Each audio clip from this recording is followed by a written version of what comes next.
পরীক্ষা বানানো হয় নাই। এখানে এই সমস্ত শিক্ষক এবং শিক্ষার্থীদের রক্ত বাড়িয়ে আপনারা এই চেয়ারগুলোতে বসেছেন।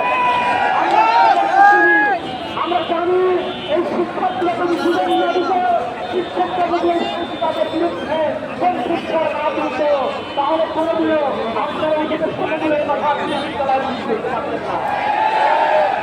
আমরা মনে করি এটা এই সরকারের জন্য, এই ইউপিএ সরকারের জন্য, এই শিক্ষা প্রতিষ্ঠার জন্য, শিক্ষা সচিবের জন্য লক্ষ্য দেবে এখানে হাজার হাজার শিক্ষককে রাস্তায় নামতে হয়েছে। উচিত ছিল এই সমস্ত শিক্ষক নেতৃবৃন্দের সাথে তারা জেলা পর্যায়ে, উপজেলা পর্যায়ে, বিভাগীয় পর্যায়ে, কেন্দ্রীয় পর্যায়ে বসবেন, প্রত্যেকটা সেক্টরে শিক্ষকদের সাথে বসবেন এবং বসে তাদের সমস্যাগুলো নিয়ে আলাপ করবেন।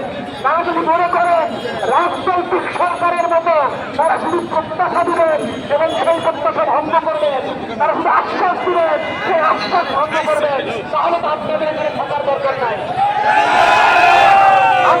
আমরা খুব পরিষ্কার ভাবে জানি, আমরা জাতীয় নাগরিকদের দীর্ঘ অনেক নেতৃবৃন্দ, বাংলাদেশের অনেক উপদেষ্টা, বাংলাদেশের অনেক সচিব, আপনারা সবাই জানেন আপনাদের পড়ে এসেছিল প্রাইমারি স্কুলের ঘরের একটি উচ্চ মাধ্যমিক এবং উচ্চ মাধ্যমিক বিদ্যালয়গুলো থেকে। কিন্তু আপনারা নিজেরা সেই প্রতিষ্ঠানে পড়ে এসেছেন, সেই প্রতিষ্ঠানের উন্নয়নের জন্য যদি আমরা কাজ না করি তাহলে এই প্রতিষ্ঠানের জীবনের ডেভেলপ হবে না। আমরা স্পষ্টভাবে বলতে চাই, বাংলাদেশের সবচেয়ে গুরুত্বপূর্ণ এবং বৃহৎ আকারে শিক্ষার্থীদের শিক্ষাদান করেন কেন্দ্রীয় উচ্চ প্রতিষ্ঠান।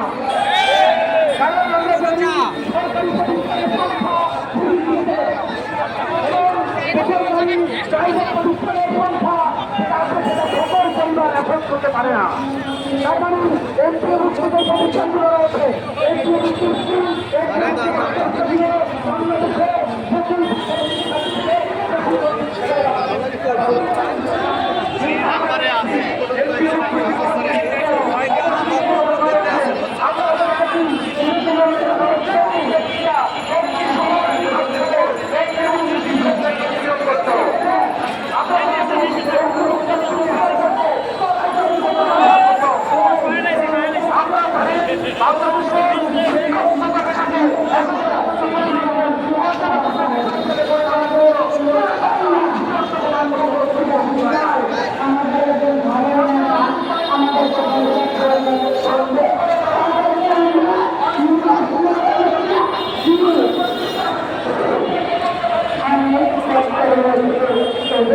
Time.